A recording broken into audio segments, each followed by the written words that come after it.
Boa noite, meus amigos. Estamos aqui de volta. Como sempre, começamos invocando a Santíssima Virgem Maria e o Santo Padre Pio de Pietrelcina, para que rogue a Deus que nenhuma injustiça se cometa nesse programa. Então, antes de tudo, queria aqui enviar meus parabéns adiantados à Graça Salgueiro, que faz aniversário amanhã, 11 de agosto. E também convidar vocês para que visitem o site da professora Margarita Noyes. Ela fez um vídeo muito interessante mostrando como que é a convivência das pessoas que vão lá fazendo estágio para aprender inglês. É http://Margarita Noyes, tudo junto, Margarita Noyes, Noyes.com. E, antes que eu me esqueça, eu tenho que responder aqui a duas perguntas da semana passada. Eram perguntas muito interessantes e são muito úteis para aqui. O Leonardo Lima pergunta: onde posso encontrar algum livro que fale da pilhagem do ouro espanhol por parte do serviço secreto soviético? Então, existe um livro recente, baseado em documentos recém-revelados dos arquivos de Moscou. O livro se chama Arms for Spain, Armas para a Espanha, Arms for Spain. E o autor é Gerald Howson, Howson. Eu não lembro a editora. E também aqui, o João Costa pergunta: recentemente, uma discussão sobre ecologia e desenvolvimento sustentável, percebi que as ideias sustentadas por aqueles homens bondosos que queriam salvar o planeta não diferiam muito do discurso revolucionário comunista. Então ele me pergunta se eu tenho algum livro sobre isso, sobre esta afinidade do comunismo e o ecologismo. Existe também um livro recente muito bom chamado Red Hot Lies, Mentiras Vermelhas Quentes, Red Hot Lies. E o autor é Christopher, com Christopher, C. Horner, Horner. Mas também é o seguinte, e aqui você não perguntou, mas complementando a sua pergunta, o negócio, a mentalidade ecologista tem raiz não só no comunismo, mas também no nazismo. Então, esse é um aspecto muito importante. Então, eu recomendo o livro Ecofascism, de Janet Biehl, B-I-E-H-L. Então, fica aí dadas as dicas. Também lembrar a vocês, de novo, o lançamento do livro do nosso querido amigo, o economista Ubiratã Iorio, Ação, Tempo e Conhecimento, a Escola Austríaca de Economia, que será no dia 24 de agosto, às 19 horas, na Livraria da Vila, Alameda Lorena, 1731, Jardim Paulista, São Paulo. Muito bem.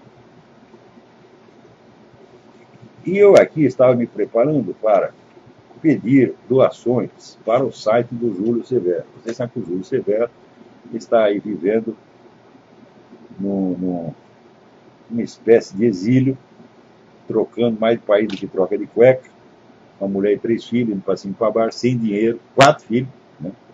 Já até perdi a conta. Outro dia os caras me perguntaram quantos netos eu tinha, eu falei que era 7. Eu que era 8 e já tem o 9º aí. Mas não tem nada, não.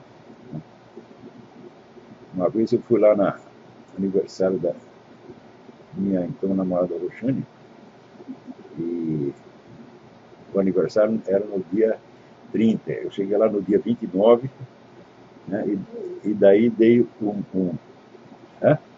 dei um livro para ela com a data do 31. Não, ao contrário, era 31, eu cheguei no 30 e botei a data no 29. Fiz uma confusão dos diabos. Então vocês me perdoem, a vida é assim. E eu estava me preparando aqui para pedir umas doações de ajuda para o Júlio Severo, quando me chegou aqui uma matéria escrita por um sujeito chamado Tiago Lima Bostas, não, Tiago Lima Barros, Tiago Lima Bostas, num site chamado Geniza, né, que é uma espécie, é o petismo evangélico encarnado, né? E ele escreve aqui: Júlio Severo, um lobo em pele de cordeiro. Então eu, como não vou ficar aí pedindo para vocês ajudarem um cara perigoso como o Júlio Severo, né, eu falei, vou ler essa matéria, porque vai ver que o Júlio Severo é um cara perigoso, mafioso mesmo. E daí fui lá ler, e o negócio é assim, é uma coisa impressionante, é tanta mentira idiota, que eu não sei a quem o sujeito pretende enganar, só enganou ele mesmo. Né? Então ele diz aqui que o Júlio alega como motivo para a fuga do país o fato de que ele sofreu perseguições do Ministério Público, né, por causa de uma queixa de homofobia. E ele diz, não foi nada disso, foi um motivo muito comprometedor e muito feio. O motivo foi o seguinte, aqui ó, fontes do seu convívio pessoal relatam que, em verdade, seus problemas com a lei começaram quando um dos seus filhos passou a apresentar comportamento estranho na escola onde estudava em Niterói, Rio de Janeiro. Né? Buscando investigar quais seriam as raízes desse comportamento, as professoras perceberam no garoto marcas de violência física. Né? Olha aqui, mas só tem um problema. O filho do Júlio Severo jamais foi matriculado em escola alguma. O Júlio Severo é adepto e praticante do homeschooling. Os filhos nunca tiveram escola nenhuma, muito menos em Niterói. Quer dizer, o cara inventa um treco desse e ainda vem com esse negócio, né, fingindo inside information. Fontes do seu convívio pessoal, que ele não diz quem era. Né? Quem é convívio pessoal? Podia ser o padeiro da esquina, o homem do posto de gasolina, alguém que viu o Júlio Severo na rua, ou ele mesmo, a fértil imaginação do seu Tiago Lima Bostas. Né? Daí que depois o Ministério Público Estadual interveio e começou a exigir, junto à Justiça do Rio de Janeiro, que Severo devolvesse seus filhos à escola. Digo, peraí. Mesmo se a gente não soubesse o detalhe e que os filhos jamais tiveram escola alguma, né, o próprio texto da coisa já se desmente. Por quê? Se os meninos tinham marcas de violência física, marcas de sevícias sofridas, por que o Ministério Público só pediu a devolução das crianças à escola, né, e não fez uma queixa séria contra o Júlio? Quer dizer, você vai lá, olha que o menino está todo machucado, daí o Ministério Público vai para o pai e fala, não, tem que devolver o filho à escola. Isso não faz o menor sentido. Quer dizer, o próprio texto se autodesmente. Mais para adiante, né, ele diz o seguinte, que o Júlio Severo sempre foi um cara rebelde contra a igreja, né, provocando, inclusive, né, a revolta nos outros membros da primeira igreja batista do Ingá, em Niterói. Né?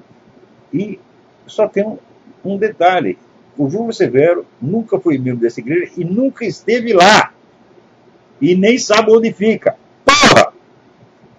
Ô, seu Tiago Lima Bostas, vê se toma vergonha na cara, porque tu é um filho da puta mentiroso, tu é um canalha. Agora, pior, né? Ele diz tanta besteira, assim, aquela mistura de besteira e mentira, né, que não dá nem para responder tudo, levaria horas, né? Mas olha, diz, o Júlio Severo, né, se esquece, diz ele, de que o europeu piedoso que levou da África 8 milhões de negros para trabalhar como escravos e matou outros 40 milhões nesse processo. Aonde que ele tirou esses 40 milhões? Puta que eu pariu. Aonde que ele tirou esse número? Hã? Você lê lá no livro do Alberto Costa Silva, A Enxada de Alança, que é o melhor livro escrito em português sobre a escravidão, não tem nada disso, a coisa é muito diferente. Né? E daí, também não menciona o triste massacre promovido pelas cruzadas, as quais, em nome da fé de um cristianismo, entre aspas, perseguidor e intolerante, bem nos moldes do senhor Severo, deu morte a um sem número de pessoas, tudo em nome do amor ao cristão. Ô Tiago, vai estudar, rapaz, vai tomar no seu cu. Se não quer estudar, pelo menos vai dar um pouco de cu. Porque cabeça não tem, cu talvez tenha, é uma hipótese, né? É uma hipótese. Tem gente que diz que não tem, mas acontece. Você sabe o que foi a cruzada, ô moleque? Seguinte, os muçulmanos chegaram na Europa no século VIII e começaram a ocupar, invadir, chegaram até perto de Viena, porra, e já dominavam aquela coisa fazia 400 anos. E tinham levado de lá mais escravos do que o europeu depois viria a levar da África, muito mais. Né? Quer dizer, os muçulmanos também levavam escravos da África, invadiram a África invadiram a Europa e foram os maiores traficantes de escravos do universo. Né? Daí, depois de 4 séculos de ocupação, né, foi só quando os muçulmanos tomaram Jerusalém que daí estourou o saco. Falou, bom, agora nós temos que fazer alguma coisa. Quer dizer, uma reação tardia de 4 séculos, como é que você diz que é uma violência injustificada, uma coisa gratuita? Como é que tu fala isso contra a tua própria religião? Porque foram cristãos que fizeram isso, rapaz. Quer dizer, você está aí se fingindo de cristão para descer o cacete na história da igreja, que era sua, porque não havia a cisão protestante ainda, tinha uma igreja só. E era a sua igreja, seu filho da puta. Pelo menos a igreja a qual você diz que pertence, que eu não acredito. Eu não acredito que tu é cristão de jeito nenhum. Tu é um agente infiltrado, tu está aí para criar confusão e mentira. Olha, Tiago Lima Barros, ou Tiago Lima Bostas. Né? Então tem lá no site do Júlio Severo, já está toda, né, a resposta. E pior que ele diz, nós temos aqui a prova inequívoca do que eu estou dizendo. Sabe o que é a prova inequívoca? É um vídeo gravado pelo Caio Fábio. Vídeo que já foi contestado, já foi derrubado pelo Júlio Severo há muito tempo. Ele diz, o que a palavra de um terceiro pode provar contra o Júlio Severo, meu Deus do céu? Né?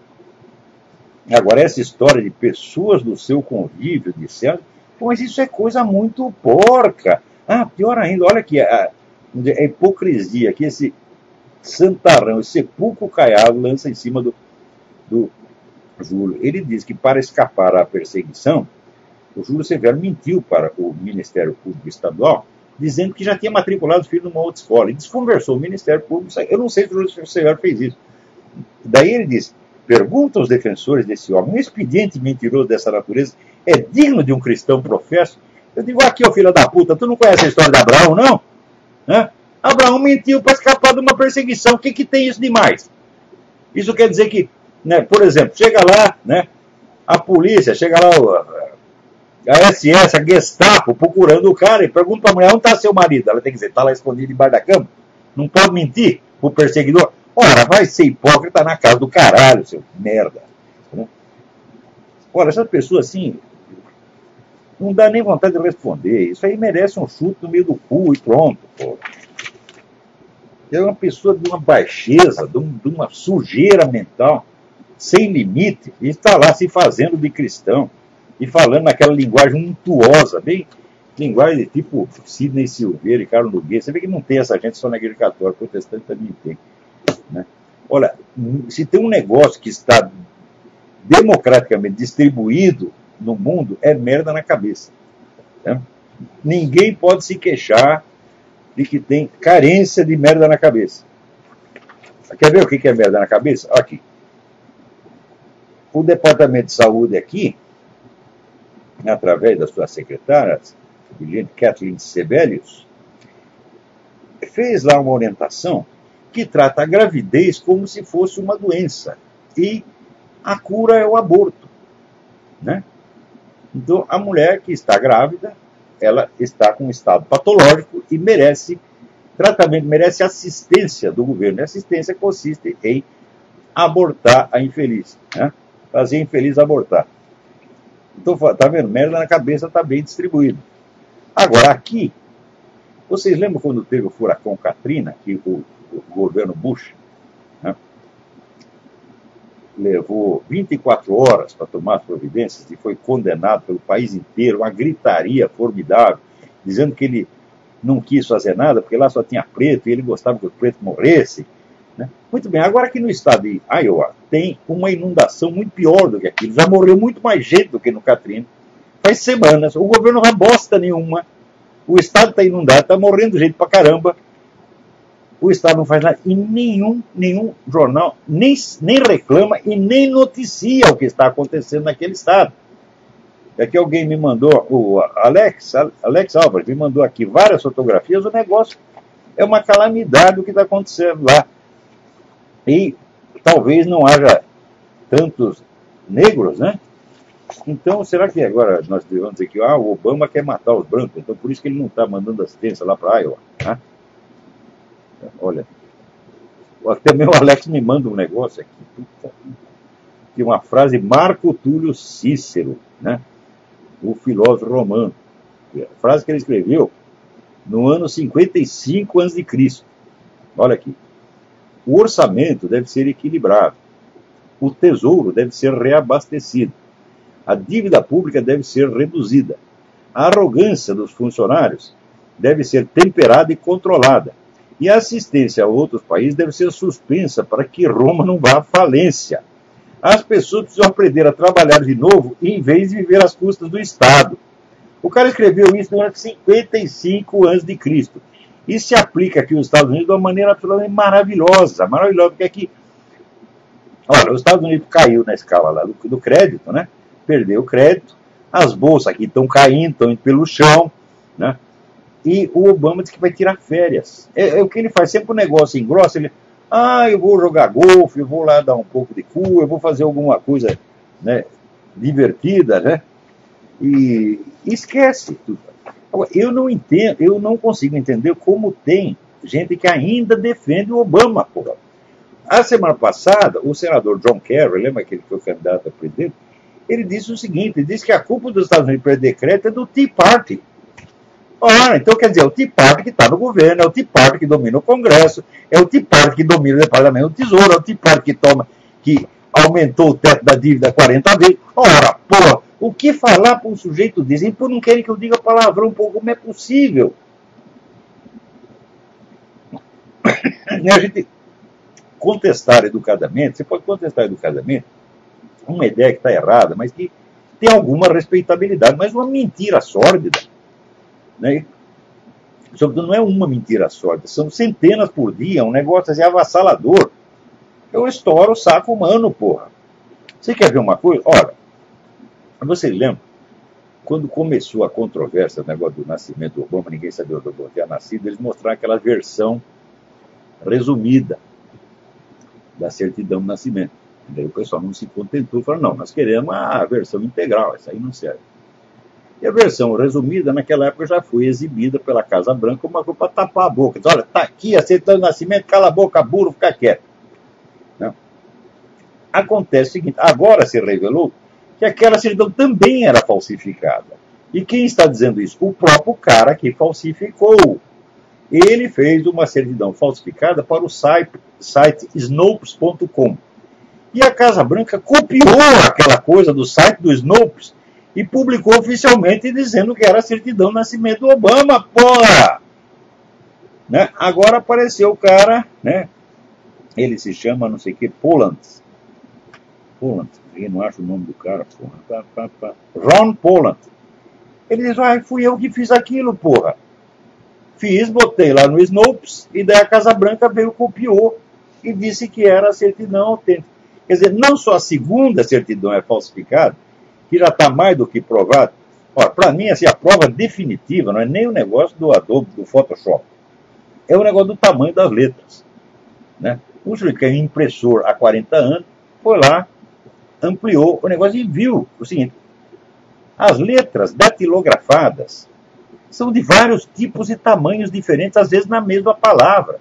Tem uns 3 tipos de A ali completamente diferentes. E tem o espaçamento das letras. Nas máquinas de escrever antigas, todos os espaços das letras eram iguais. Então, o M era exprimidinho e o L você tinha que alargar um pouco para ocupar mais espaço. Quando veio o computador, não. Daí os caras começaram a fazer um negócio mais elegante, com o espaço variado. Esse espaço diferenciado já está lá, nas letras datilografadas da certidão do Obama. Você fala, claro que é forjado. Não tem a mais mínima possibilidade daquilo ser autêntico. Né? Então, a segunda é forjada e a primeira também. Quer dizer, é claro que isso é um crime. Né? Então, é claro que o sujeito está lá ocupando a presidência com documento falso, rindo da cara do país inteiro, né? E aproveitando, já que ele está lá mesmo, já para mandar o país por ralo, tá entendendo? Né? Gastando dinheiro a rodo. Diz que as máquinas de imprimir dinheiro agora não param, é 24 horas por dia, né? De maneira que o dólar já vem caindo, vai cair mais essa semana. E daqui a pouco vai ter uma situação de hiperinflação. Ou seja, vai ser uma maravilha, porra. Né?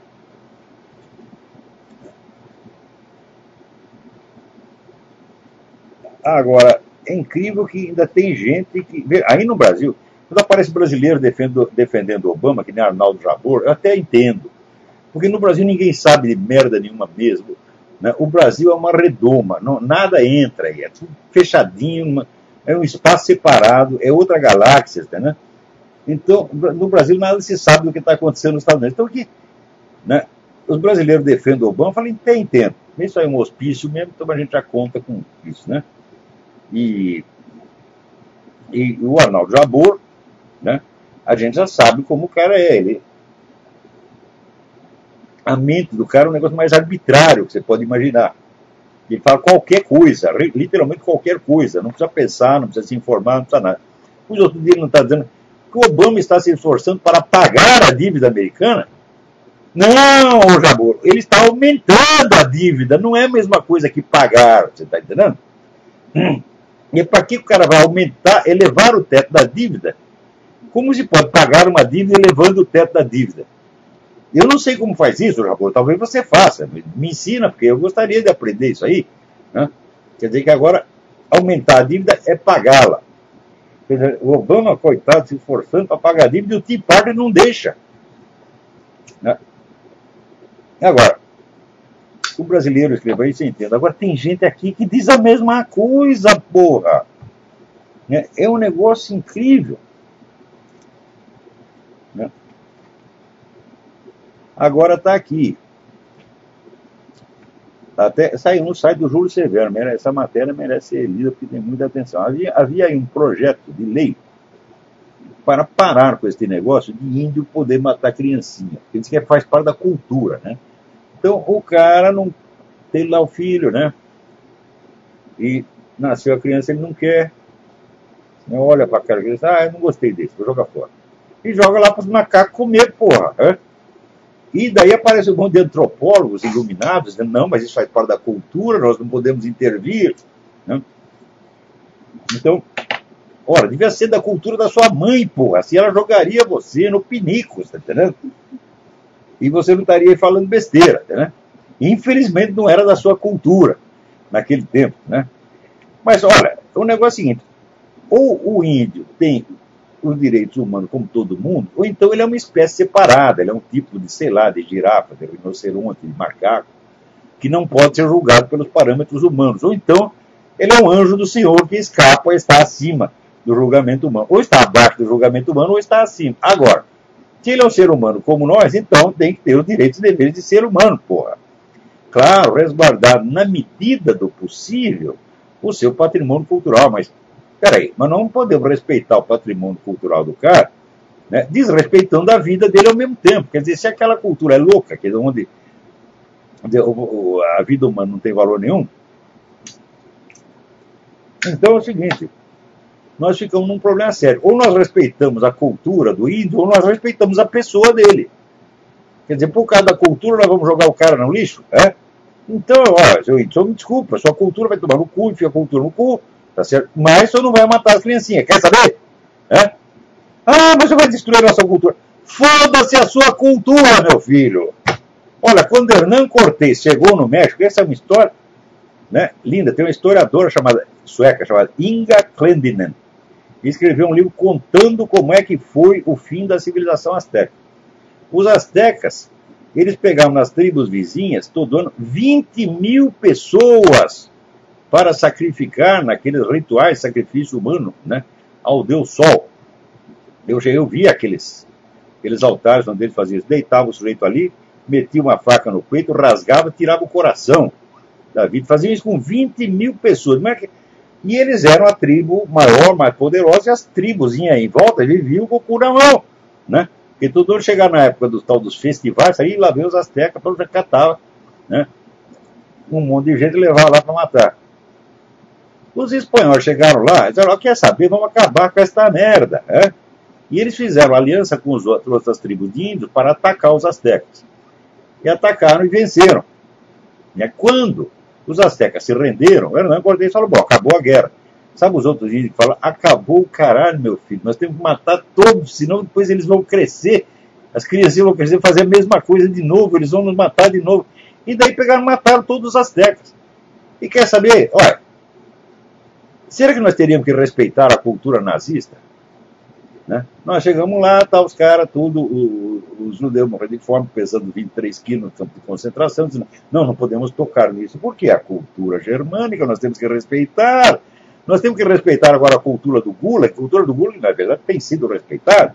Né? Ninguém jamais foi punido pelos crimes da União Soviética, que são muito maiores que os crimes do Hitler, maiores e anteriores. Né? Todo o modelo da repressão estatal cruel que foi adotado na Alemanha nazista foi tudo copiado da União Soviética.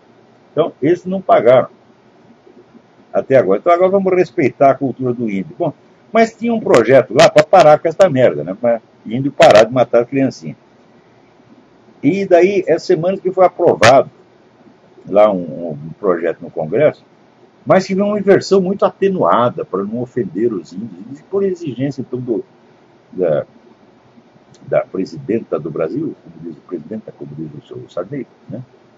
Então, eles deram uma massa, passaram uma vaselina no projeto, né?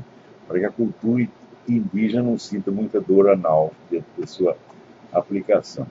Mas olha, que covardia, que sem vergonhice, né? Quer dizer, eles fizeram um pacto. O pacto é o seguinte: vamos salvar a cultura, pau no cu das criancinhas. Esta foi a norma, né? Foda-se as criancinhas. Agora,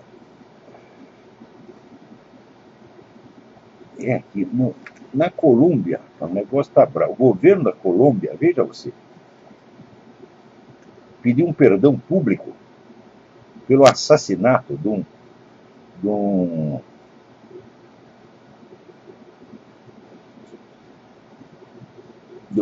senador esquerdista. O cara faz tempo que o cara morreu.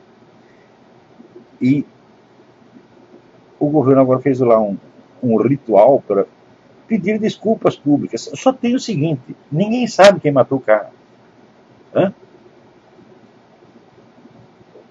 O assassino é desconhecido. Então, como é que o governo vai pedir desculpas por um crime que ele mesmo não cometeu e que ele não sabe quem cometeu? Isso aí é só propaganda, isso aí é só mais um ato de genuflexão que aquele bosta do Juan Manuel Santos, no qual o povo depositou as suas melhores esperanças, é um puxa-saco, um chupador de pica de Hugo Chávez, incontrolável, incontrolável. Ele não pode ver a pica do Hugo Chávez que vai lá correndo. Tá entendendo? É um negócio assim, vergonhoso, né, aviltante. Então, mais um ritual. Agora, pedir desculpa por ter prendido ilegalmente, né, o Coronel Plácido, que ainda está na cadeia, você veja. Todas as pretensas provas que havia com ele já foram derrubadas completamente, desmoralizadas até o fim. Tanto que a única testemunha que eles tinham, já contei para vocês essa história, né, o cara foi localizado na Europa e fez a seguinte declaração: falou, eu teria visto esse Coronel Plácido matar não sei o quê, eu nunca vi esse coronel mais gordo. Né? Não sei quem é, eu não vi porra nenhuma, eu não estava lá. Né? Então, o processo já está em frangalhos e o cara continua na cadeia, porra. Né? Agora, aqui, peraí, estou falando de merda na cabeça, está democraticamente distribuído. Não, na verdade, é mentira isso aí. Não é democraticamente distribuído, está muito distribuído, mas não está igualmente. Tem pessoas que receberam uma dose a mais, isso é uma injustiça. Tá? Então, olha aqui, agora me mandam aqui uma notícia dizendo: grupos na internet se organizam para criar partidos sem ideologia. Hã? A missão dos futuros parlamentares será votar projetos de acordo com o que for decidido por debate na rede. E o quê? Então, o partido sem ideologia é uma camisinha sem peru. Vocês não entenderam ainda? Hã? Não tem nada lá dentro, nada. É só uma casca, porra. Agora, partido sem ideologia... Pô, que partido no Brasil tem ideologia, porra? É tudo vazio. Né? Então, a ideologia dos caras é assim, é roubar, encher o cu de dinheiro público, é isso que estão fazendo. Né? É nisso que consiste toda a ideologia latino-americana. Eles dizem que vão fazer a porra do socialismo, mas eles também não sabem o que é o socialismo. O Lula já falou, não sabemos qual é o tipo de socialismo que queremos. Eu digo, você não sabe o que quer fazer, mas quer que eu te ajude? Quer que eu te ajude a fazer o que propriamente? Um negócio que você não sabe o que é? Ora, isso é que é proposta indecente. Né? Daí, enquanto ele vai tentando adivinhar que porra que é o socialismo, ele vai lá metendo a mão, criando mensalão, etc, etc. Né? Então, agora, partido sem ideologia, pelo amor de Deus. Aqui até tem um artigo de um cientista político aqui dizendo que eu acho que é um equívoco. É claro que é um equívoco. Agora também chega a notícia aqui de que há indícios de que o escritor, romancista francês Albert Camus, teria sido morto pela KGB, né? Assim como, né, Walter Benjamin. É curioso que, quando se descobriu esse negócio do Walter Benjamin, mataram o Walter Benjamin com uma espécie de queima de arquivo, era o homem que sabia demais, né? E o cara já estava em fuga, estava tentando chegar na América e mataram, né? Saiu a notícia e nunca mais se falou disso, né? Apagou. Né? E agora esse negócio do Albert Camus também certamente vai ser abafado. Você tem um zoom por 2 semanas e depois esquece completamente. Ora, o Albert Camus é um homem, vamos dizer, ele não é um homem religioso, é um ateu, mas é um homem de uma moral inflexível. Né? É um homem de uma honestidade, de um rigor exemplar, que sempre falou o que tinha que falar e pronto. Né? E, além disso, foi um pioneiro nos estudos da mentalidade revolucionária com o livro O Homem Revoltado, L'Homme Révolté, que é um grande livro, grande. Né? É um dos caras que mais entenderam a cabeça do revolucionário. Então, diz que aqui, ó, a ordem foi dada pessoalmente por Dmitry Shepilov, ministro soviético das Relações Exteriores, em reação a um artigo publicado no jornal Franco Atirador, em março de 57, no qual Camus o atacava pessoalmente, acusando de ser responsável pelos acontecimentos na Hungria. O acontecimento na Hungria foi o massacre sangrento, foi a liquidação sangrenta da Revolução Húngara pelos tanques soviéticos. Quer dizer, na hora que o governo húngaro viu que não aguentava mais, a pressão da opinião pública era demais, simplesmente mandou o exército soviético invadir o país e matar todo mundo. Né?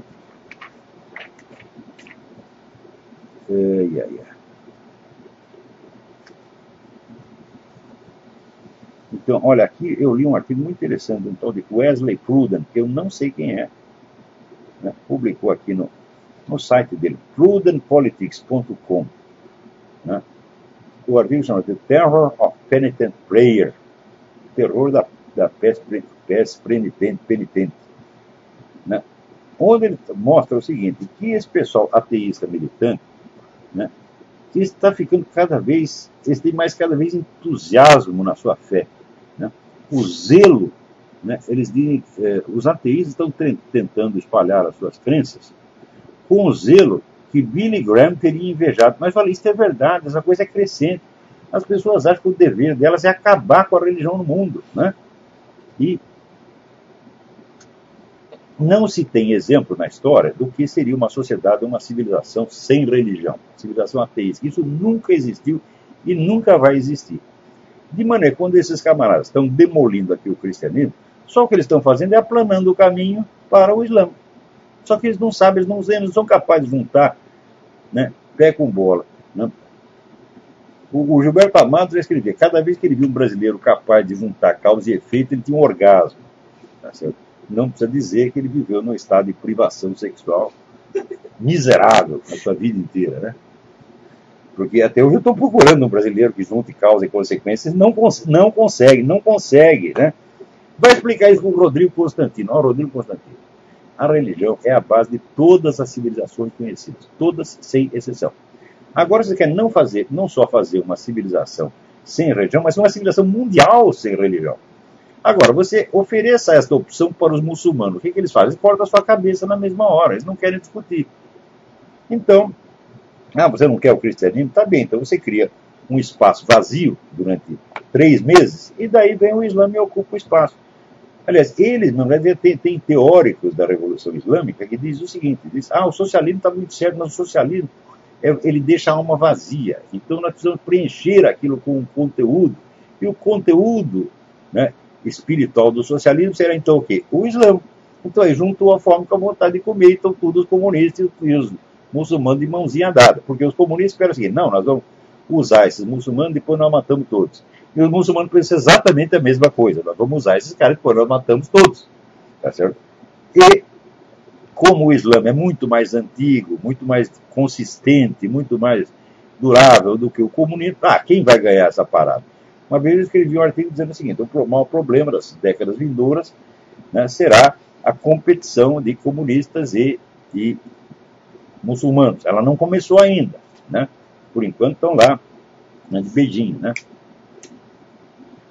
Mas essa mamata vai acabar e algum dia, quando eles tiverem mais poder, agora vamos ver de quem fica, né, com as batatas, né? Já dizia o Machado assim, o vencedor das batatas. Então quem vai ficar com as batatas? O muçulmano não vai querer saber de discussão, vai matar todos e pronto, acabou.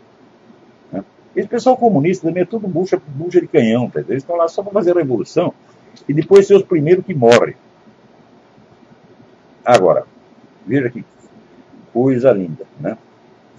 Então, no dia 8, a advogada Orly Tates foi lá no Havaí, no Departamento de Saúde, com o mandado, uma intimação para que os funcionários mostrassem para ela a certidão de nascimento original do Obama, quer dizer, o papel impresso, não é uma fotografia, não é um Photoshop, não, é ver o papel. Né?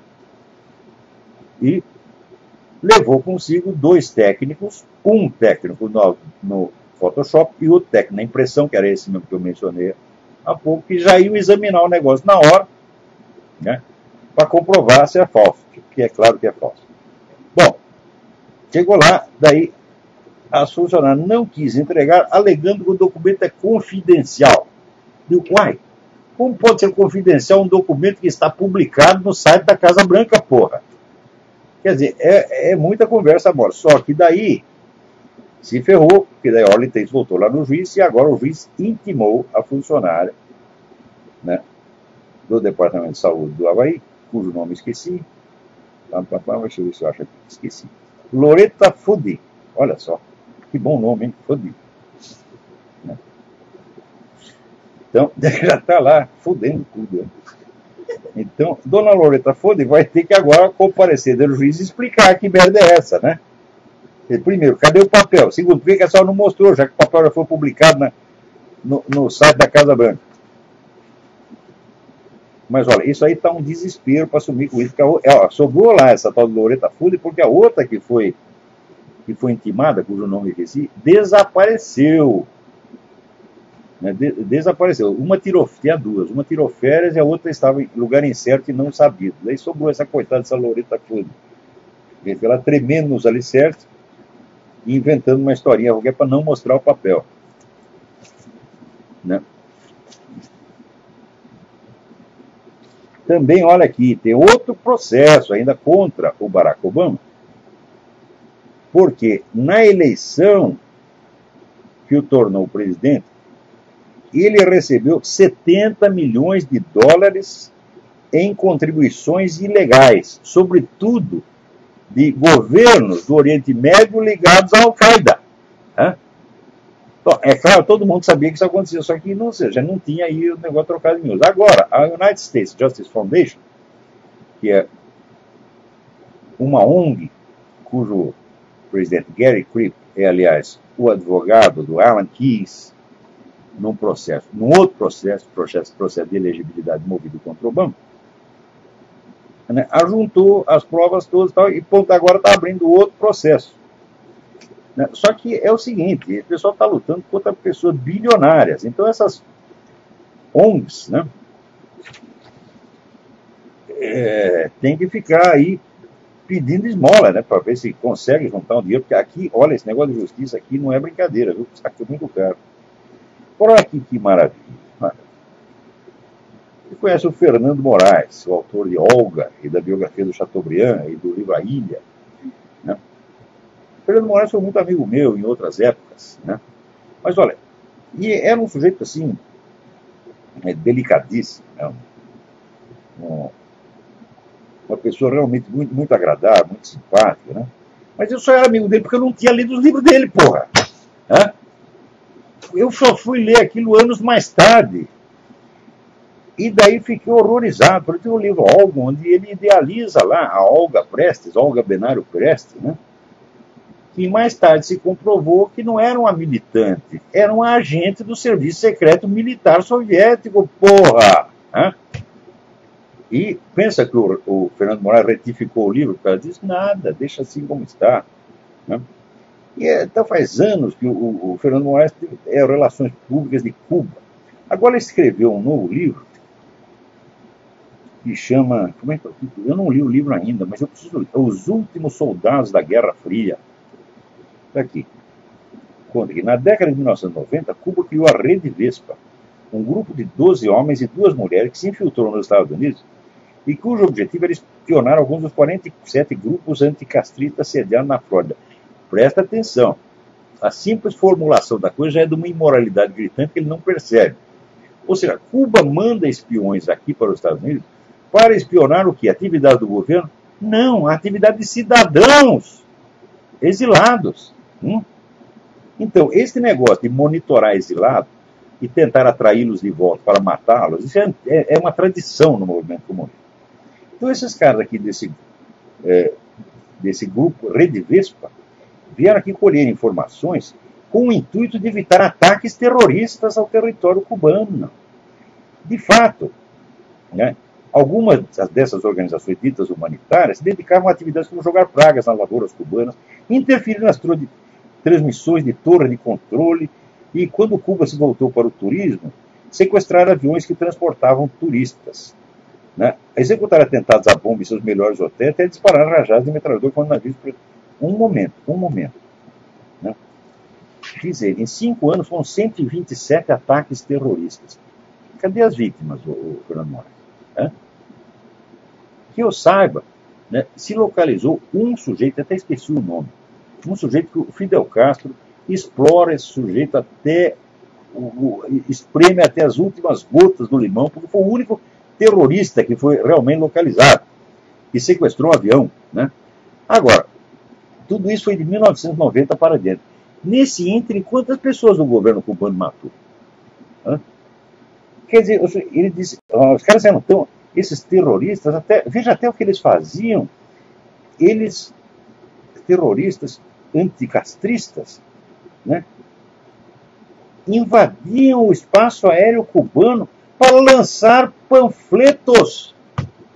Olha aqui, isso aqui é atividade terrorista, hein?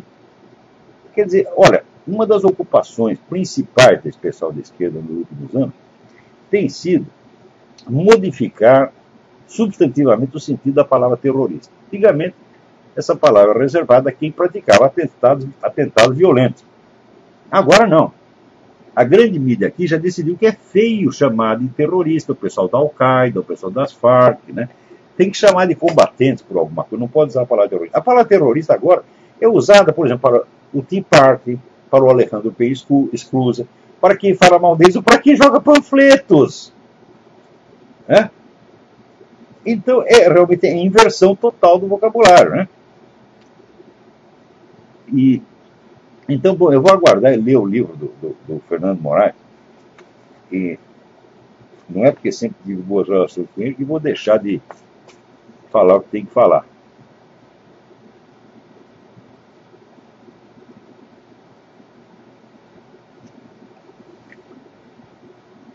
Então, evidentemente, ele chama toda a pessoa de extrema-direita. A expressão extrema-direita é um negócio incrível, porque me mostra uma direita que não seja extrema.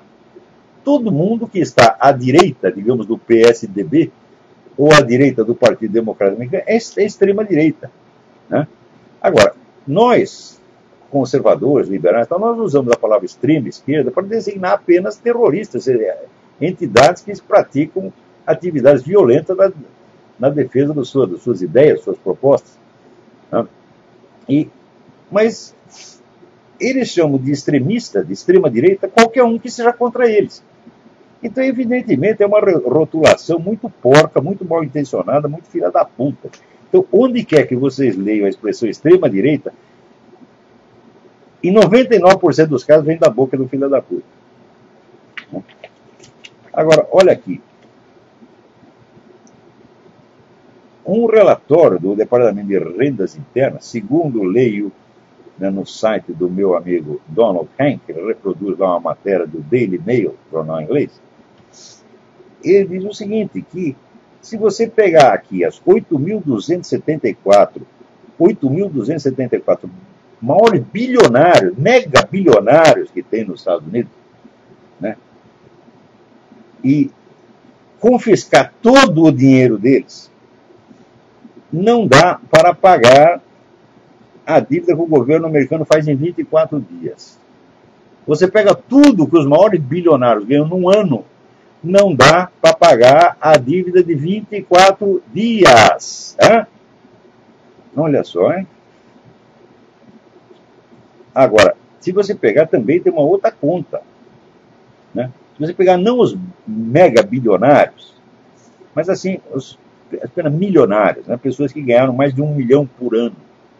Né? Ganharam até 1 milhão por ano em 2009. Né? E soma todos eles, né? Não dá para pagar o que gastou em 18 dias.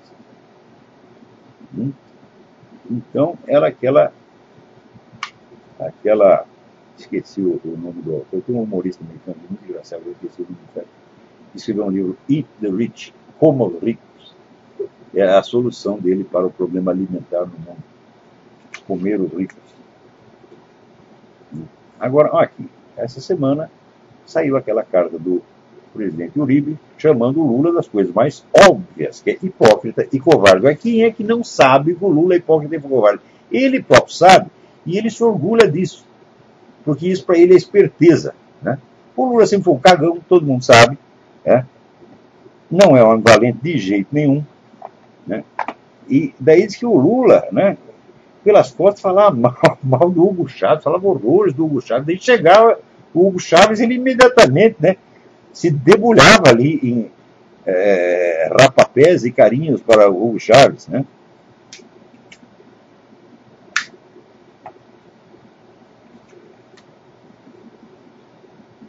Agora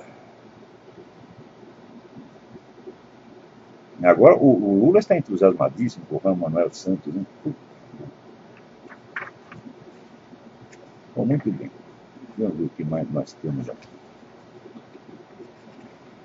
Aqui, essa semana, eu recebi uma mensagem muito triste. Tem um comentarista que escrevia na internet, chamado Geraldo Almendra. Escrevia uns artigos muito bons, dizendo verdades duras, né? Mas que precisavam ser ditas. Eu não sei se o Geraldo Almendra é militar, de onde ele veio, não tenho a menor ideia de quem seja Geraldo Almendra. Mas os artigos dele eram muito bons. Esta semana ele escreveu: este é meu último artigo. Desisto, pendurei a chuteira, joguei a toalha. Este país não tem mais conserto. Vão todos tomar nos cus. Né? E, como disse, mas não disse nem lhe foi perguntado. Tá vendo? Agora, por que o Arnaldo Jabor não faz isso, porra? Hã? Por que o Luiz Fernando Veríssimo não faz isso? Olha, escreve um dia que eu vou ser feliz, quando abrir o Globo e tiver lá um artigo do Luiz Fernando Veríssimo. Este é meu último artigo. O doutor Emir Sader, este é meu último artigo. Não escreverei mais nenhuma palavra. Não, olha que coisa maravilhosa que seria, né? Mas eles não fazem isso. Quem faz é o Geraldo Almendra. Esse país está perdido mesmo. E, então, enquanto isso, vem mais uma notícia de que a CPI do Ministério dos Transportes foi barrada. Mas é claro, vocês não perceberam ainda que essa turma petista tem o controle total da política brasileira. Né? Nada se faz sem autorização dele. Olha, vocês todos que votaram no Lula, tá certo? Ou os que votaram em Zé Serra também, porque é a mesma coisa. Vocês todos fizeram isso, vocês queriam isso, porra. Né? Nos anos 70 estava todo mundo louco para ter um operário na presidência. Os caras diziam, um operário. Ah! Eles tinham orgasmo, eles babavam, as mulheres ficavam de calcinha molhada, a palavra, não precisava nem aparecer, o Lula falava a palavra, operário. Ah! Era assim, então precisava ter um operário na presidência. Porra, votaram o filho da puta lá, você viu o que deu. Né? Aí, são 50 mil brasileiros assassinados por ano, ou a dívida de 1 trilhão e não sei quanto. Né? as crianças tirando os últimos lugares nos testes, a educação completamente demolida. A indústria brasileira, meu Deus do céu. Me diga o seguinte, durante todos esses anos, que grande obra pública? Me mostra um porto, um aeroporto, uma grande estrada, alguma coisa que eles tenham feito. Piciroca, gente, piciroca. Sabe o que é piciroca? Você não sabe procura no dicionário, né? Então, é nada. É zero, zero, absolutamente nada, né?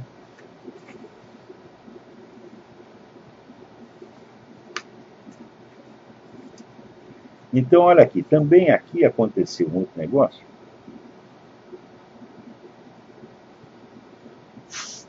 No estado de Milwaukee, de repente ia lá uma feira, de repente apareceu um bando de rapazes, todos pretos, batendo seletivamente em pessoas brancas sem motivo. E pegando de preferência velhinhas, velhinhos, vizinhas, né, e descendo o porrete, mostrando uma valentia em comum. Surraram centenas de pessoas. E você não pode dizer que é crime de ódio. Ah, não. Né? Então,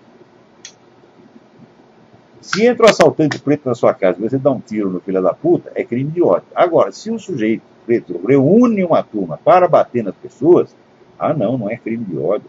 Também com relação, né, a todo esse descalabro que está acontecendo lá em Londres, né, você vê que não tem uma única referência à ideologia dos caras, porra.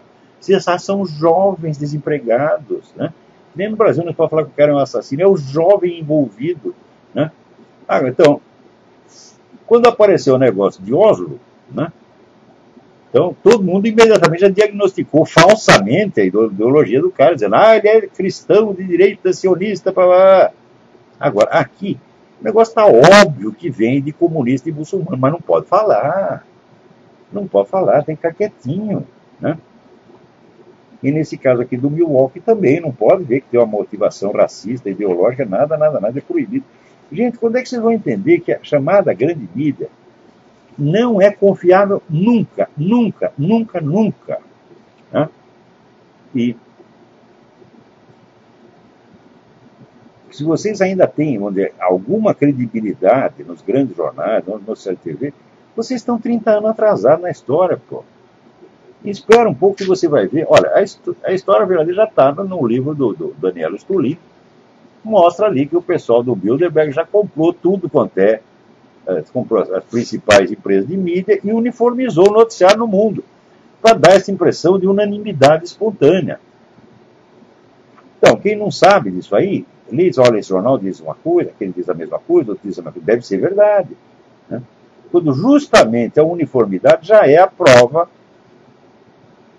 de que é mentira, de que é uma obra de engenharia social e não jornalismo, né? Agora aqui também, essa semana uma matéria muito interessante do Aaron Klein.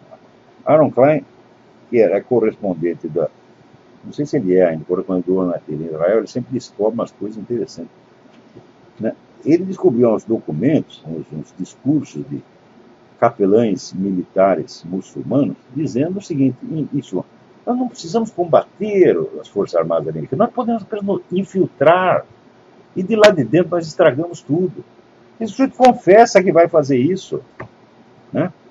Agora, esses camaradas que fazem isso são bem tratados pelo governo, né? Olha aqui, este sujeito que falou isso, ele foi conselheiro do presidente Bill Clinton, estava lá no governo, e ao mesmo tempo ensinando os muçulmanos, nós temos que nos infiltrar nas Forças Armadas americanas.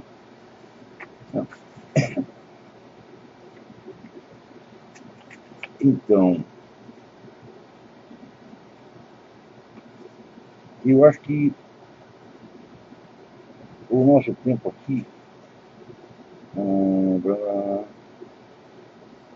Aqui, Matheus Felipe Ferreira Francisco. Gostaria que você me indicasse literatura que me formasse, não como um erudito, mas pelo menos um não ignorante. Olha, eu vou dizer uma coisa. Eu, quando era muito jovem, eu decidi escapar do estado de ignorância por dois recursos muito simples. Primeiro, eu li o livro do Mortimer Adler, que se chama Como Ler um Livro, e pratiquei aquilo. Ele dá lá uma lista de 100 livros essenciais da humanidade. Hoje eu selecionaria de maneira diferente, mas na época foi muito útil. E ele dá lá a técnica, como você lê esse livro. Então, faça o programa do Mortimer Adler. Segunda sugestão, você compra a História da Literatura Ocidental do Otto Maria Carpo e vai lendo aquilo com um lápis na mão e você marca a lista dos autores e obras mais importantes. E você terá aí o seu programa de leituras literárias pelo resto da sua vida. Eu fiz essa lista quando eu tinha 17, 18 anos, quando li o Carpo. Aliás, para você ver como são as coisas no Brasil. Naquele tempo, os livros do Carpo já eram difíceis de achar. Só achava na biblioteca municipal, não tinha para vender. Os livros A Cinza do Purgatório, né? Os livros de ensaios dele não tinham mais. E a História da Literatura só tinha em sebo. Então, eu consegui comprar a História da Literatura e teria, mas os livros de ensaio só achei na biblioteca. Então, naquela época, eu fiz um voto. Eu falei, olha, esse aqui tem que sair edição nova. Tal. Eu tomei essa decisão aos 18 anos de idade. Realizei-a com 48. Tá? Então, você vê a extensão do saco que o brasileiro precisa ter para viver nesse país. Quer dizer, um simples projeto de publicar um livro, né, levou 30 anos para que surgissem as condições para isso. É um negócio impressionante. E mesmo assim, não deu para terminar a série inteira. Eu selecionei lá um par de manuscritos, né, e depois, quando eu saí do Brasil, o Zé Mário Pereira, da Top Books, que é um grande editor brasileiro, pelo qual tenho o maior respeito e amizade, né, pegou lá o material que eu tinha deixado para o segundo volume e deu para uma pesquisadora que terminou e fez o segundo volume. Mas era para ter 3 volumes, né, porque ainda tem material inédito do Carpo. Né. Eu tenho aqui cartas do Carpo, né, a um amigo dele que morava em Paris. São cartas muito reveladoras e muito importantes. Então, além disso, tem os livros austríacos do Otto Maria Carpo, que todo mundo diz, são inacessíveis. São inacessíveis, mas pinói, eu tenho os livros aqui. Né? E ainda vou juntar tudo isso e dar lá para o Zé Mário fazer o 3º volume. Então, nosso tempo acabou. Então, até a semana que vem. Muito obrigado.